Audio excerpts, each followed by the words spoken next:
आज या ठिकाणी पहिल्यांदा आपण सर्वजणांना मी जरा जाग करणार आहे। घोषणा देतो, आपण घोषणा द्यायची आहे।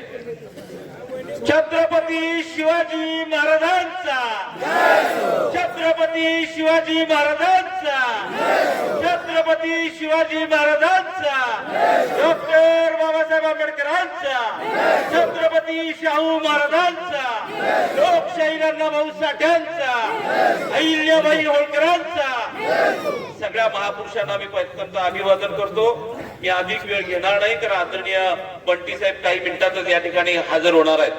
आणि मी या उद्याच्या 7 तारखेला जिल्हा परिषद पंचायत समितीच्या निवडणुकीला आपण सामोरे जात असताना काँग्रेसचे दोन्ही उमेदवार ऍडव्होकेट राहुल आवळे आणि आदाना वहिनी याच्या हात या चिन्हासमोरचं बटन दाबावं यासाठी आपण या ठिकाणी जमलेलो आहोत। आपण एकसंघपणे गेले 8 दिवस काँग्रेसचा विचारधारा घरोघरी पोहोचवण्याचं तुम्ही सगळ्या कार्यकर्त्यांनी काम केलेला।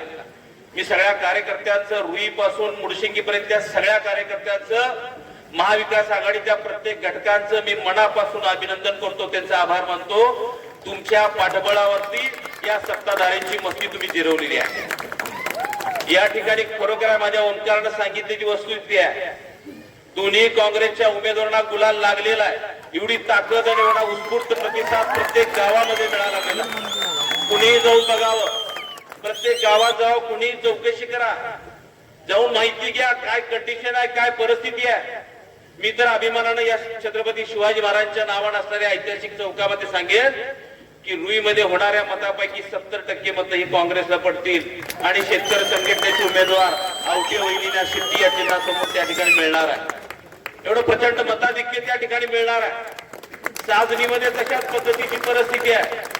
तिळवणीमध्ये तर आता बोलायचं कामच नाही। प्रमोद कदमजी उभा राहा जरा 2 मिनिटं, जरा बोललं उभा राहायला पाहिजे। मी त्यांना आग्रहाची विनंती आहे, हे प्रमोद कदम तिळवणीचा सुपुत्र 8-15 दिवस, महिनाभर या माणसानं इच्छुक या परिसरामध्ये उमेदवारी करण्यासाठी छट्टू मारलेला होता आणि या सगळ्या परिस्थितीमध्ये निवडणूक लढवण्यासाठी त्यांनी दावा केला होता, बरेच कार्यकर्त्यांनी केलेला होता। परंतु याच माणसानं, या गावातल्या फसव्या माणसानं, भ्रष्टाचारानं, या पंचायत समितीच्या उमेदवार म्हणणाऱ्यानं आमच्या या सगळ्या कार्यकर्त्यांना फसवण्याचं काम केलं। प्रत्येकाला सांगितलं, प्रत्येकाच्या कानात सांगितलं, प्रमोद कदमांच्या कानात सांगितलं तुम्हाला उमेदवारी देतो, रुईच्या सुहास कांबळेंना सांगितलं तुम्हाला उमेदवार देतो, बऱ्याच आमच्या कार्यकर्त्यांना सांगितलं तुम्हाला उमेदवार देतो। आणि ऐन टायमाला शिरोळ तालुक्यातला माणूस पैसेवाला आयात करण्याचं काम या माणसानं, तुमच्या गावातल्या या भ्रष्टाचारी माणसानं केलेलं आहे। मी भ्रष्टाचारी का म्हणालोय? भ्रष्टाचारी एवढ्यासाठी म्हणतो की सूतगिरणीची असणारी जमीन तिची प्रायव्हेट प्रॉपर्टी समजून प्लॉटिंग केलं, पंपात केलं, पंप टाकले, प्रायव्हेट प्रॉपर्टी समजून प्लॉट विकायला धंदा या माणसाने केलं। आणि मी म्हणतोय रडून, मी कायम 24 तास मी माझ्या घराकडे कधी बघितलं नाही। अरे घरं भरली तुम्ही, स्वतःची घरं भरली, सूतगिरणीवर बसून भ्रष्टाचार केला, कोट्यावधी रुपयाची माया गोळा करण्याचं काम तुम्ही केलं आणि मी घराकडे काही बघितलं नाही असं म्हणता? लाज वाटत नाही? खरं तर आम्हा सगळ्यांना या ठिकाणी सांगा वाटतं, या भागातला मी सगळ्या कार्यकर्त्यांना या निमित्तानं सांगू इच्छितोय, या माणसानं निव्वळ लोकांची फसवणूक करण्याचं काम केलेलं आहे, दाब धमकी देण्याचं काम केलेलं आहे, सतत या माणसानं लोकांची फसवणूक करायची, पिळवणूक करण्याचं काम केलेलं आहे। प्रत्येक आदरणीय बंटी साहेबांचं या ठिकाणी आगमन झालेलं आहे, काही मिनिटांतच व्यासपीठावरती येतील। परंतु मी तुम्हाला सगळ्यांना या निमित्तानं सांगणार आहे, मित्रहो, 7 तारखेला कार्यकर्त्याला तुम्हाला मतदान करायचं आहे। बंटी साहेबांना वाटता पाठिंबा मिळतो,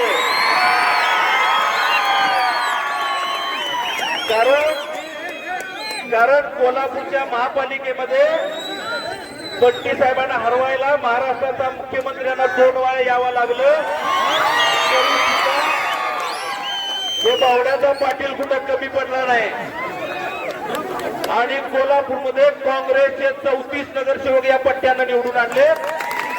ही ताकद, ही बंटी साहेबांची लोकांची असणारी अटॅचमेंट, ही लोकांची आणि सामाजिक कामाशी जुळलेली नाळ, म्हणूनच त्या जोरावरती या परिसरातल्या ग्रामीण भागातल्या लोकांची, ग्रामीण भागातल्या लोकांना विकासाच्या प्रवाहामध्ये आणण्यासाठी म्हणून आम्ही सगळेच मंडळी या ठिकाणी एकसंघपणे काँग्रेसच्या माध्यमातून आता एकसंघपणे वाटचाल करायला लागलेलो आहे. तर मी तुम्हाला सगळ्यांना या निमित्तानं सांगतो की या सगळ्या आदरणीय बंटी साहेबांचा या महाराष्ट्रामध्ये अशा पद्धतीचं एक तरुणांचा ऑर्डर आता म्हणून बघत असतील तर ते बंटी साहेबांच्याकडे बघतायत.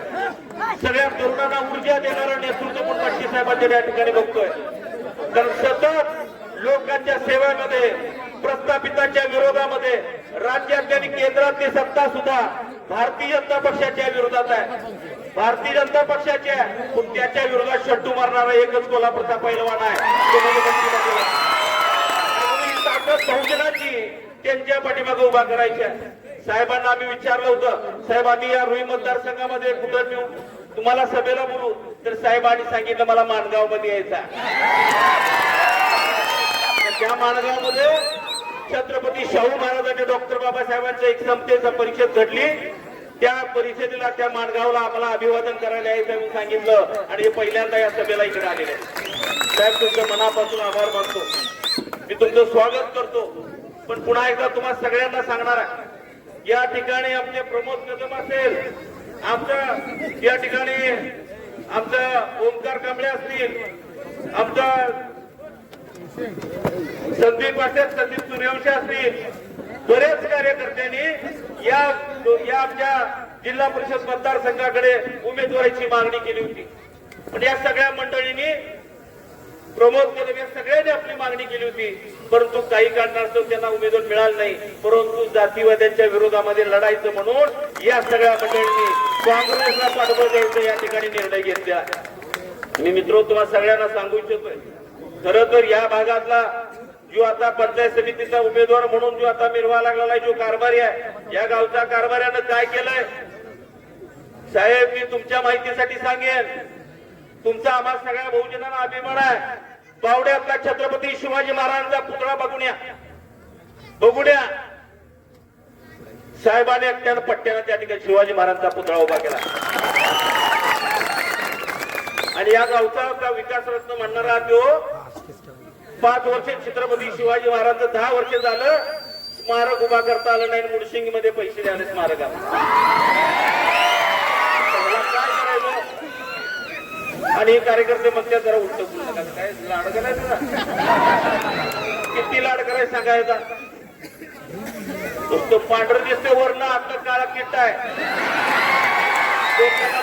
काम करतोय. मला या ठिकाणी सांगावं लागेल, आपल्या गोमट्यावरच्या गोरगरीब महिलांना सांगते तुमच्या गड काढतो, झोपड्या काढतो म्हणून. धमकी दाखवते घुमट्यावरच्या माणसासने तुमची घरं काढतो म्हणून.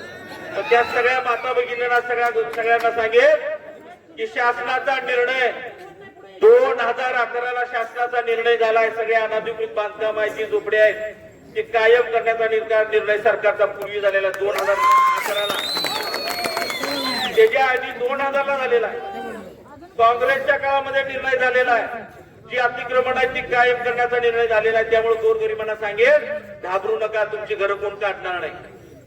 तुमच्या विकासाला तुमच्या पाठबळ देण्यासाठी म्हणून आम्ही सगळे एकसंघपणे आम्ही तुमच्या बरोबर आहे. गावामध्ये सगळ्यांना धमकी द्यायचं काम आहे. कोण कुठनं कर्ज घेतलंय, कुठनं पैसे घेतलंय, कोण कुठून नोकरीला आहे, त्याला दाबादाबी करायचं काम सुरू आहे. आणि मला म्हणतात तुम्ही काय दाब देऊ नका, त्यांचं दाबताय तेवढं तुम्ही सहन करताय. आम्ही नाही म्हटलं दाबू नका, हे तर शिवानंद म्हणताय काय उलट बोलू नका.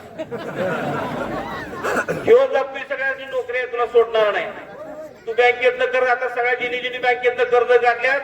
बऱ्याच आमच्या आदिवासी बँकेचं कार्यकर्ते मध्ये तुला नोटीस काढतो, बऱ्याच जणांना काढल्यात. आमच्यावर फिरल्यात दिसला की नोटीस काढली. ही धमकी, ही दादागिरी भविष्यामध्ये आपण सहन करायचं नाही. याच्यासाठी काँग्रेसच्या या दोन्ही उमेदवारांना निवडून द्यायचा आहे. मी जास्त वेळ न घेता एवढंच सांगेन, काँग्रेसचे पंचायत समितीची उमेदवार रोहिणीताई अदाना ही शेतकऱ्याची पोरगी आहे.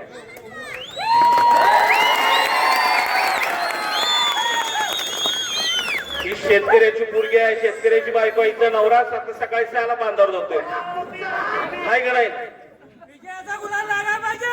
त्यामुळं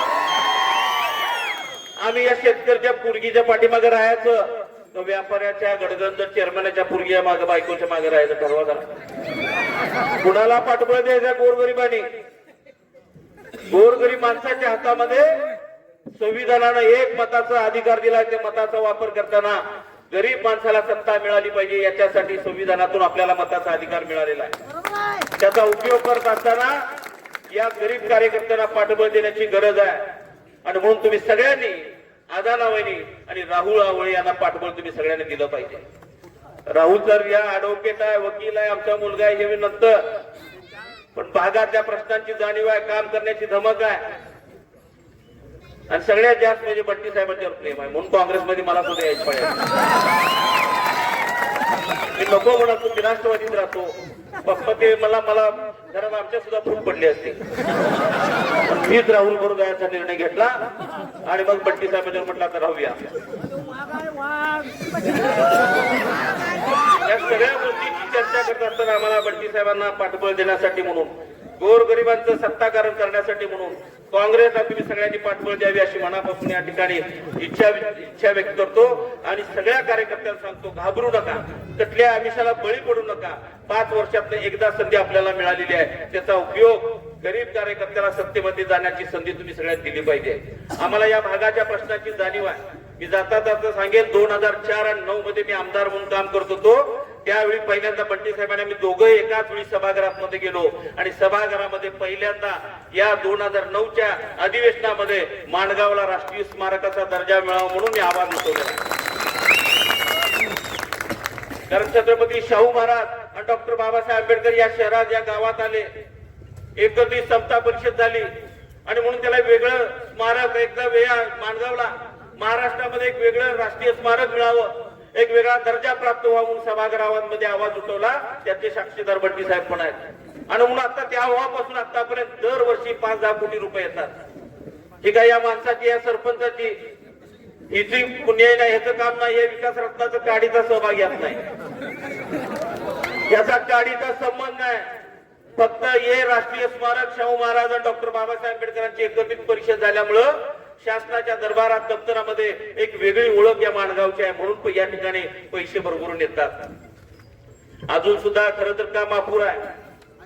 याला विकास रत्न म्हणून घ्यायची एवढी हौस असेल तर बाबासाहेबांच्या त्या परिसरामध्ये जरा लाईट लावून सांगा त्याला. अजून लोक पिण्याचं पाणी विकत आणतात, फिल्टरचं पाणी आणतात. हे विकास रत्न काय काय कशा कशाचं सांगायचं? या आमच्या जिल्हा परिषद शाळेमध्ये छत्रपती आमचे शाहू महाराज डॉक्टर बाबासाहेब आंबेडकर तिथं होते, तिथं गेलो की ना शाळेत, शाळेची अवस्था काय आहे? ह्याला आता काय काय घ्यावं, कसं बोलावं सांगा. मला थोडा देतोय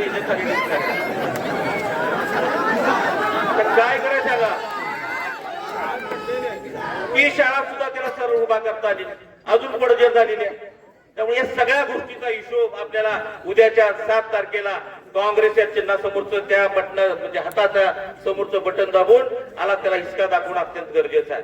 तुम्हाला सगळ्या कार्यकर्त्यांना मी मनापासून सांगेन, एक अत्यंत चांगला या भागामध्ये आम्ही सगळ्या कार्यकर्त्यांनी, आदरणीय राजू शेट्टी साहेब असतील, बंटी साहेब असतील, आम्ही सगळ्यांनी एकत्रित शेतकरी संघटनेचे सगळे कार्यकर्ते एकत्रितपणे आम्ही आता ठरवलं या भागात सगळ्या गोष्टीची आपण एकत्रितपणे कार्यकर्त्यांच्या मनामध्ये एक आम्हा सगळ्या कार्यकर्त्यांच्या मध्ये ऊर्जा निर्माण करून या भागात परिवर्तन करण्यासाठी म्हणून आपण सगळे आपण पुढच्या काळात जाऊया अशा पद्धतीच्या भूमिका या निवडणुकीमध्ये आपण घ्यायच्या. मी पुन्हा एकदा या निमित्तानं आदरणीय बंटी साहेबांना सांगतो की प्रमोदजी कदम यांचा फार मोठा वाटा आहे आपल्या निवडणुकीमध्ये. त्यांनी सुद्धा माघार घेतली. मी आरपीआयचे उत्तम कांबळे सुद्धा त्यांचा उल्लेख या ठिकाणी करतो. उत्तम दादांचा सुद्धा मी मनापासून आभार मानतो. त्यांनी सुद्धा फॉर्म भरला होता आणि त्यांनी पाठबळ दिलं की आमच्या उमेदवारीमुळे या खरं तर आपल्या सगळ्या एका विचाराच्या या कुठं मतामध्ये फूट पडू नये म्हणून त्यांनी सगळ्यांनी माघार घेऊन काँग्रेसला पाठिंबा द्यायचं ठरवलं. त्याबद्दल सगळ्यांचे मी मनापासून आभार व्यक्त करतो आणि पुन्हा एकदा हात जोडून विनंती करतो, या भागात सतत लोकांची प्रश्न सोडवण्यामध्ये, लोकांशी जिव्हाळ्याचं नातं जोडण्यामध्ये मी असेल, खासदार राजू शेट्टी साहेब असतील, बंटी साहेब असेल, आम्ही अखंडपणे या लोकांच्या सेवेसाठी अखंड आयात आम्ही घालवत आहोत. आम्हाला तुम्ही सगळ्यांनी पाठबळ द्यावं, लोकांची सेवा करण्यासाठी आशीर्वाद द्यावं आणि काँग्रेसला प्रचंड मतांनी निवडून द्यावं अशी विनंती करतो आणि मी माझं 2 शब्द संपवतो. जय हिंद, जय महाराष्ट्र.